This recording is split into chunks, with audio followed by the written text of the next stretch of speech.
All right, thanks for joining me. So today I want to talk about and try to answer the question of why is narcissism so prevalent within society? And really, the way to solve a lot of these problems with narcissism, that you may be experiencing or society is experiencing, is really to ask why and to try to get to the truth. And if you can get to the truth and begin to understand the situation, understand narcissism, understanding society and the effects that it's causing, you can really set yourself free from that narcissistic prison. And, it's the saying is the truth will set you free. And in my case, that's really what happened. So I want to draw a parallel between cultural movements in society that in turn affect individuals' perceptions of themselves, other people in the world around them. And I want to speak specifically to the New Age movement. And if you're not familiar with the New Age movement, it is a cultural movement within Western societies that it kind of started around the 60s and really ramped up in the 70s and the 80s. And it's had a lasting impact on society. Traces of the New Age movement are everywhere throughout society.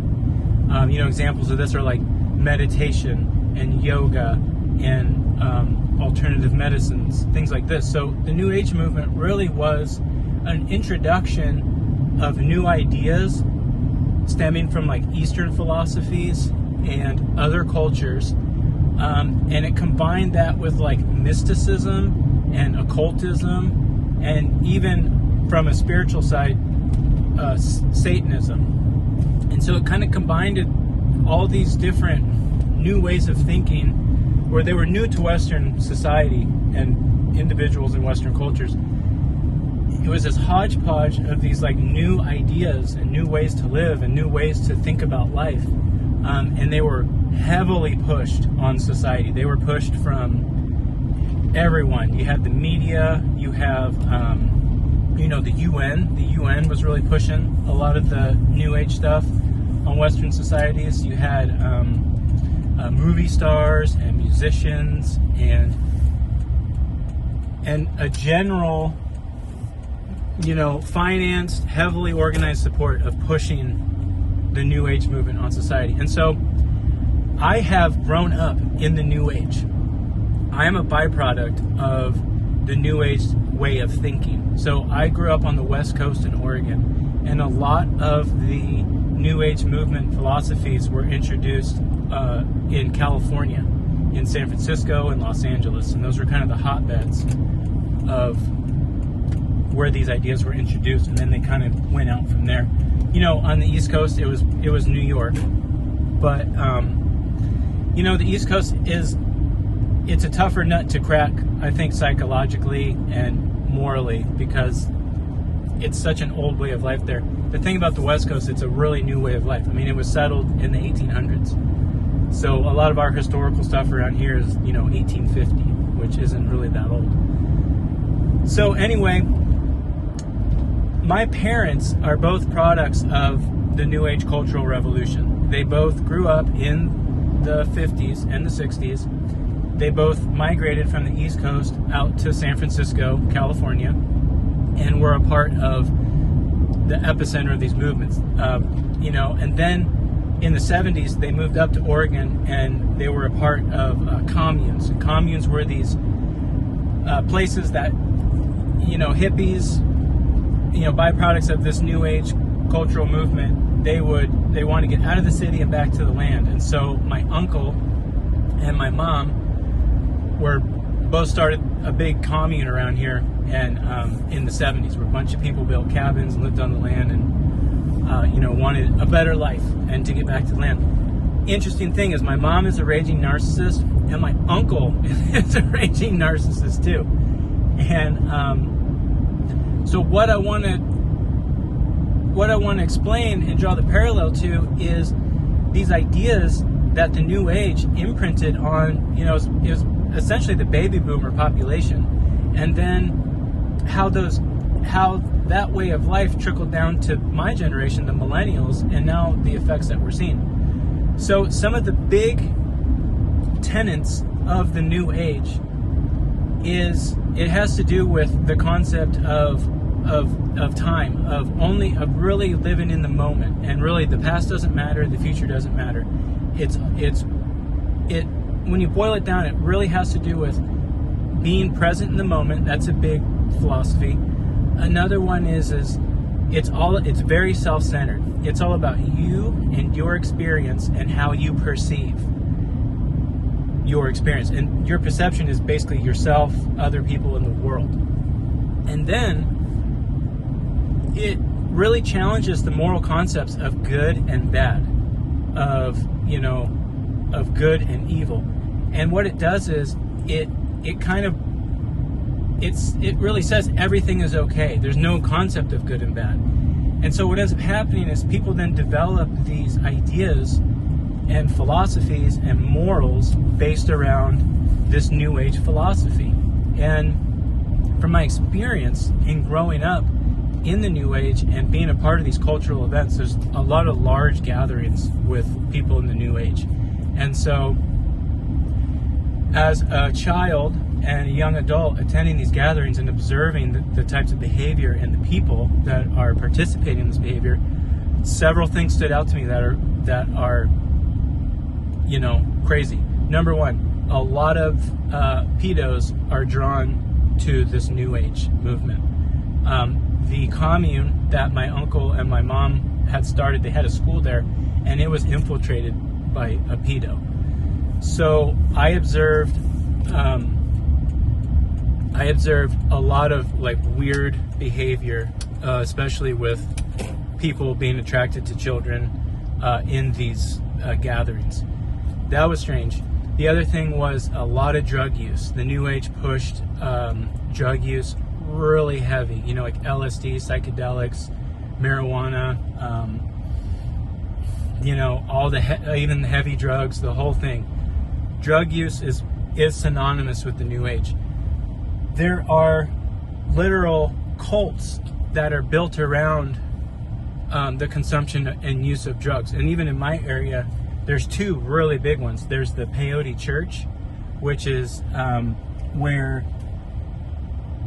people partake in these kind of Native American ceremonies, and they consume peyote, and they have some kind of experience, and that's like a spiritual experience for them. The other thing is ayahuasca. That is another huge thing here that is definitely part of the New Age movement, and it's centered around a spiritual experience. And I've experienced ayahuasca and been a part of it several times, and I've actually lost a friend who asphyxiated during an ayahuasca ceremony, and he died within a room of 50 people. So when you think about a lot of this from a good or a bad influence on people's thinking in society, it really is bad. They're introducing a lot of ideas to people that make them question the moral fabric that held society together. And that's where I feel you can draw a parallel to narcissism being so rampant in society, especially because of, I think, a lot of what held society together and was a moral fabric of society was people being responsible to society. You were held to a certain level of behavior that enabled society to function at a high level. And I think it's my feeling that in the past, people were held to certain moral characters, and there were things that bound them to those moral characters, such as, the church, or a sense of spirituality, or the presence of God, or a higher presence in their life. The other thing was the family, the family unit, and your duty to your wife and your children and your parents and your community. And, the New Age movement really challenged all of those ideals and principles. It challenges God, the concept of God. A lot of the New Age movement brought in atheism as a way to kind of separate individuals from the sense of a higher presence in their life. The New Age movement definitely hit the family unit really hard. It's pretty much anti-family. I'm going to leave a link to a documentary that I watched about the New Age movement, and I think it was made in the 80s. But anyway, it really lays out a lot of the New Age movement and the negative stuff that it has brought into society. So you can see this in the narcissistic behavior. You know, a lot of the narcissistic behavior is self-centered. A lot of it is that concept of living in the moment. You know, the past doesn't matter, the future doesn't matter. It's all about the present. It's all self-centered. It's all about their program, whatever they feel is correct and what they want to do. A lot of it, you know, is there's no empathy. You know, these narcissists have no empathy, so they really don't care how their behavior affects other people and society as a whole. And the New Age movement is very similar. You know, a lot of the people that I interacted with who were like, you know, the quintessential spiritual types, you know, because where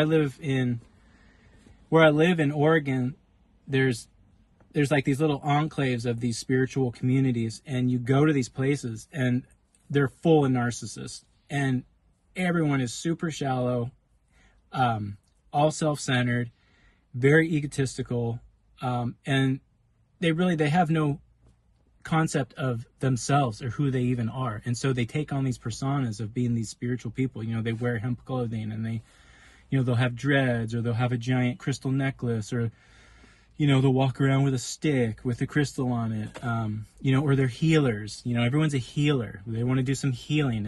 And what's interesting is all these healers, there's all these guys that are healers. They have long hair, and they kind of look like Jesus or something. And they always hone in on the most attractive woman. And that's who they want to focus and do their healing on. Anytime you go to these spiritual kind of healing things, it's all about the dude zoning in on the prettiest woman. So that was like always happening. So, you know, really, the New Age dominates society, and it's not all bad. You know, there are positive parts, you know, of awareness, of health, and, you know, I think really natural foods, organic foods, different thoughts and practices about medicine and health, I think those are positive. But for the most part, because it's such a soup of ideas, it's not just drawn from one thing. It's not just Eastern philosophy. It's so much, and a lot of it, I would say 90% of it is demonic and negative. And, you know, maybe a little bit in there is positive. I mean, I've learned a lot about natural foods, alternative living, you know, natural living, different kinds of health. You know, a lot of the spiritual stuff, never got into that. I never got into like yoga or meditation or anything like that. Although, you know, those can be beneficial. But, you know, it is important to have the conversation and begin to ask why narcissism and these personality disorders and these, you know, demonic possessions are so common and rampant in society. And so, you know, this is the journey to understanding and breaking free and really getting the truth. And I feel like acknowledgement of the New Age and its impact on society, it has to be talked about, it has to be explored, it has to be investigated. So I wanted to bring this to you because it's very prevalent in my life, and, you know, maybe you hadn't thought about it. But like I said, I'm going to leave this documentary about the New Age in the description. You can check it out. And yeah, you know, that's it for now. So thanks for watching. I really appreciate it.